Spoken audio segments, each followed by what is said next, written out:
Selamat pagi kawan-kawan pembelajar dimanapun kalian berada. Pada hari ini saya akan membagi tayangan ini untuk menjelaskan bagaimana proses kita menulis naskah variabel penelitian kita. Ambillah salah satu variabel dari model penelitian yang akan kita tulis. Nah, untuk menjelaskan bagaimana menulis naskah ini, saya akan membagi pembahasannya dalam 2 tayangan. Tayangan yang pertama kali ini adalah menjelaskan mengenai bagaimana akar teori itu dibangun. Sedangkan bagian yang kedua adalah bagaimana menulis naskah, khususnya menulis akar teori dari naskah satu variabel yang ingin kita sajikan kepada pembaca kita. Nah, mari kita mulai dari yang pertama.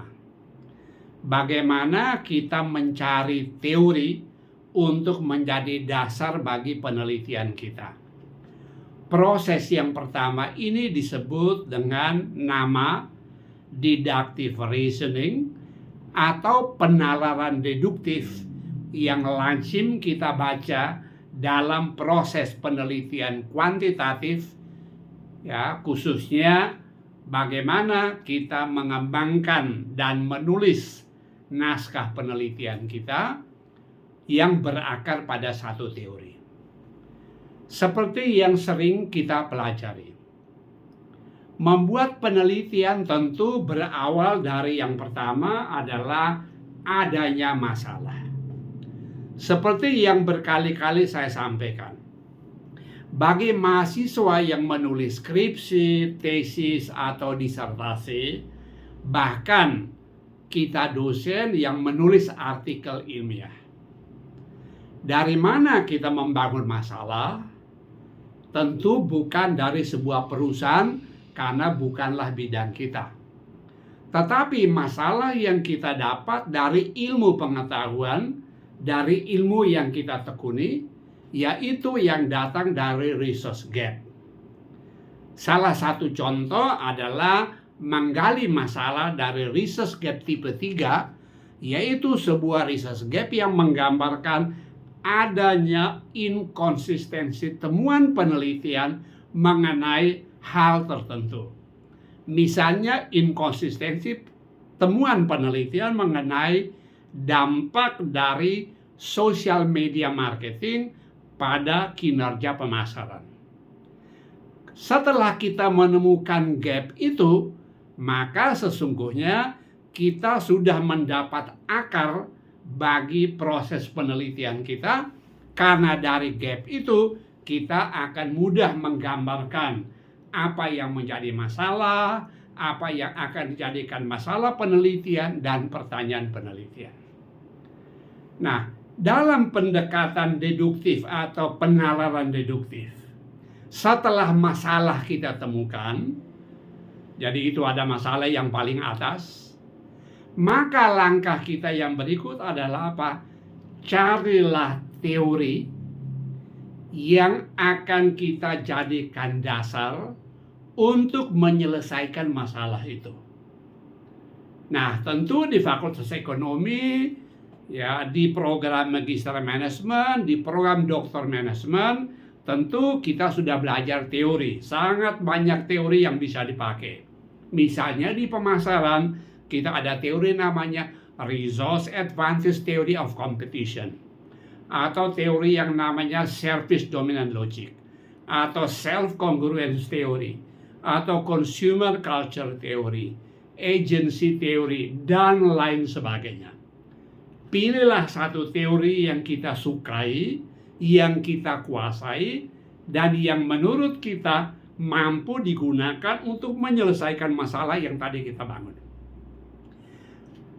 Setelah kita menemukan atau memilih teori, langkah berikutnya adalah menarik perspektif, atau yang sering saya sampaikan sebagai teori perspectizing. Menarik sebuah perspektif dari teori itu supaya atau agar kita mampu menggunakan atau mampu menjiwakan teori itu kepada seluruh proses penelitian kita, paling tidak pada saat kita menulis variabel dalam model penelitian kita. Nah, bagaimana kita menarik perspektif dari teori? Tentu kawan-kawan bisa belajar dari bahan YouTube saya yang lain bagaimana menarik perspektif. Tetapi salah satu pertanyaan paling mudah membangun perspektif adalah apa? Fahami dulu salah satu prinsip filosofi dari teori itu, lalu kita bertanya bagaimana itu dapat diwujudkan, dapat diimplementasikan pada kasus yang saya hadapi. Dengan cara perspectizing seperti itu, akhirnya kita akan mampu menggambarkan konsep, variabel, dan model penelitian yang berakar pada teori itu. Proses ini namanya deductive reasoning atau penalaran deduktif, atau dengan kata lain, menarik teori, menurunkan teori untuk memberikan karakter kepada penelitian saya. Bila itu sudah selesai, maka carilah objek penelitian, carilah perusahaan. Dalam bahasa penelitian disebut carilah locus et tempus untuk menjadi tempat pembuktian model penelitiannya, yang pada akhirnya kita akan sampai pada sebuah kesimpulan akhir, yaitu konfirmasi, penerimaan, atau penolakan dari apa yang ingin kita buktikan atau ingin kita bangun. Dan lahir lagi masalah dan seterusnya. Nah, itulah proses yang saya sebut dengan, atau umumnya dalam metode penelitian disebut deductive reasoning, atau pendekatan atau penalaran deduktif.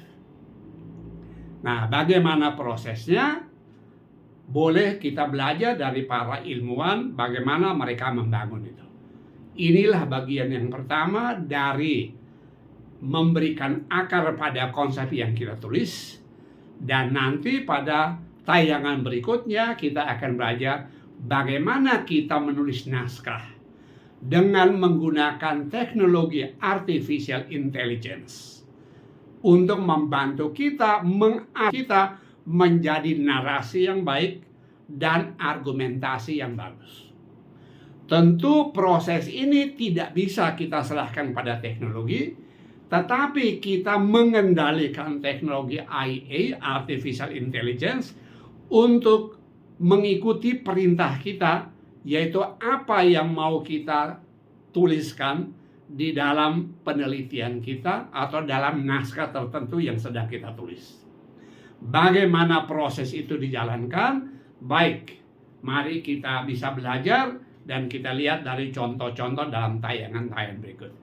Jadi demikian kawan-kawan semuanya, dua hal. Yang pertama hari ini kita lihat adalah bagaimana deductive reasoning kita bangun. Lalu yang kedua nanti bagaimana kita menulis naskah berdasarkan atau yang berakar pada teori tertentu dengan menggunakan bantuan teknologi artificial intelligence. Baik, semoga ini berguna untuk kita semua.